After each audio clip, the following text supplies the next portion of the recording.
Okay, so I wanted to show another way to make a journal cover.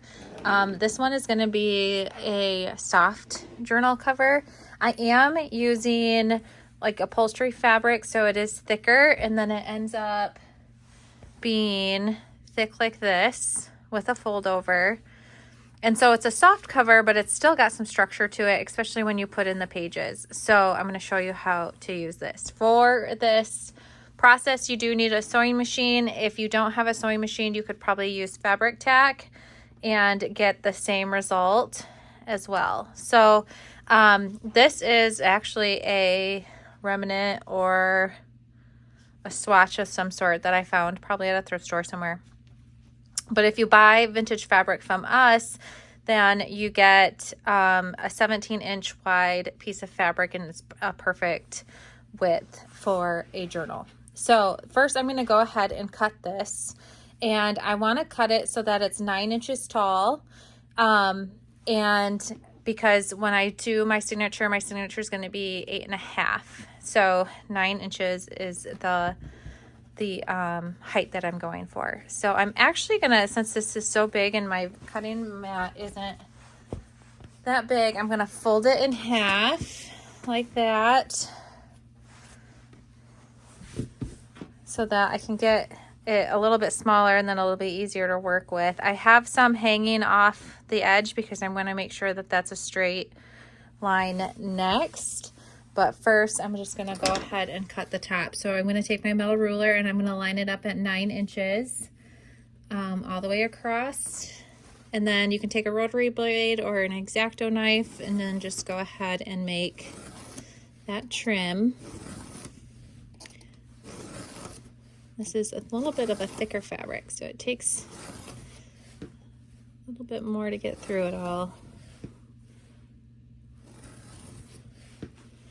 All right, and then I'm just gonna go ahead and flip it over this way, and then now that I know that I have a straight edge there, I'm gonna line my straight edge to the bottom of my cutting mat, put my ruler at 9 inches again, and making sure that I have a straight piece of fabric.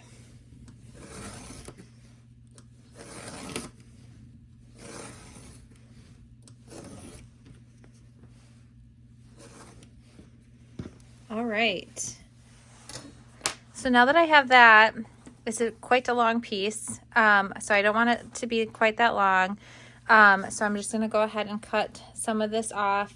I typically do, let me see, it is about 16, maybe just over 16 if you've got a little, because this flap is gonna fold over. So if you have a little bit less or a little bit more, you have plenty of wiggle room to kind of mess with the length of the piece. So keep that in mind. So I'm just going to go ahead and, oops, I'm going to switch it this way actually. And I'm just going to fold my piece of fabric in half. And 16 divided by 2 is 8. So I'm going to go ahead and line up at 8 inches and cut.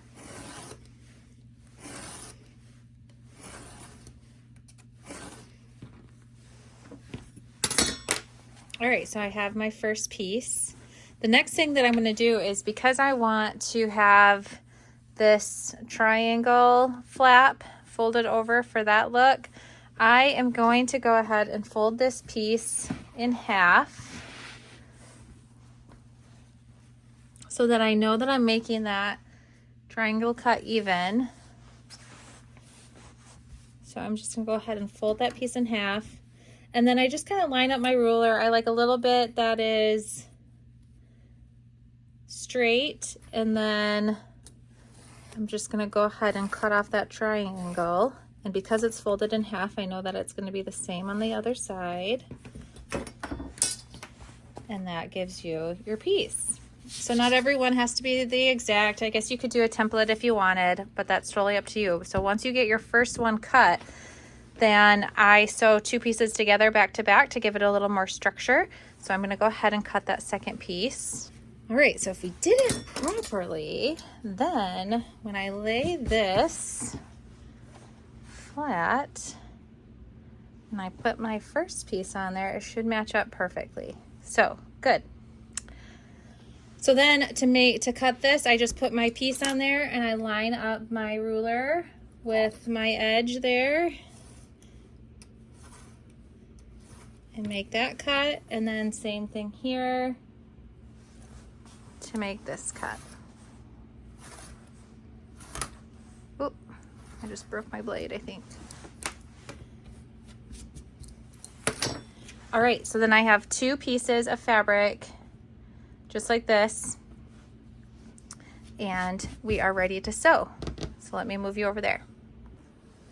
All right, so I have my machine set up. I'm using a zigzag stitch with cream thread. Let me make sure it's...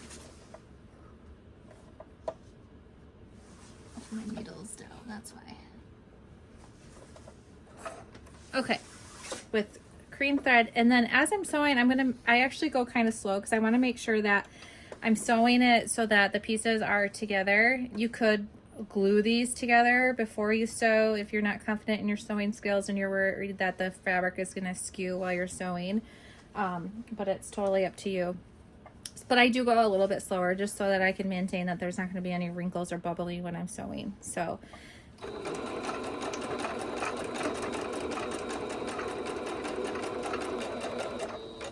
then when I get to the corner, I just lift my foot and turn my piece and drop my foot down again. And I do that all the way around the entire piece, again making sure that your 2 fabric pieces are laying flat against each other while you're sewing so that you don't have any wrinkles or bubbling as you're going. Okay, so I have it sewn now, and I'm just going to go ahead and cut my sewing strings off. And then I'm going to go around the edge. I like the frayed look, and I'm just going to kind of fray the edges.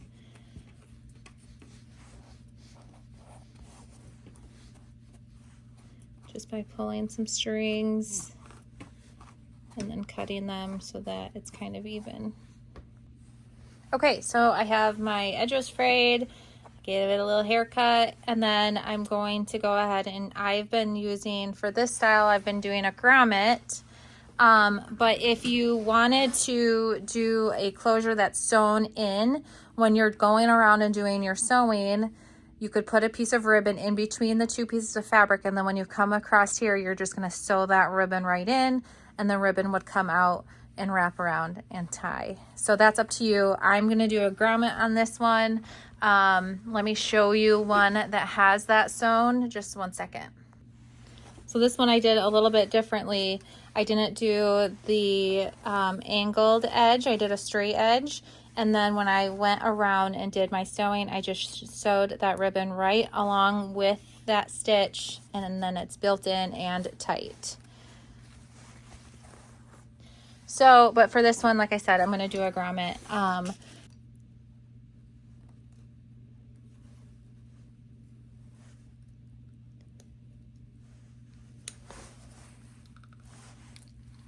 Okay, got it.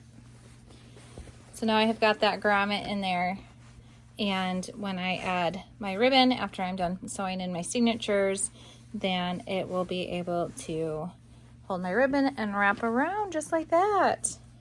So you can see it's still a soft cover, but it's definitely thicker and heavier weight than if you use like a cotton fabric. So if you use an upholstery fabric, this process is really easy and fast to do. And then this is kind of the structure of it after you have your signatures sewn in. This is one of our prompt naked journals that we sell. So you can see I did 2 signatures in there, and it closes up nice and just like that.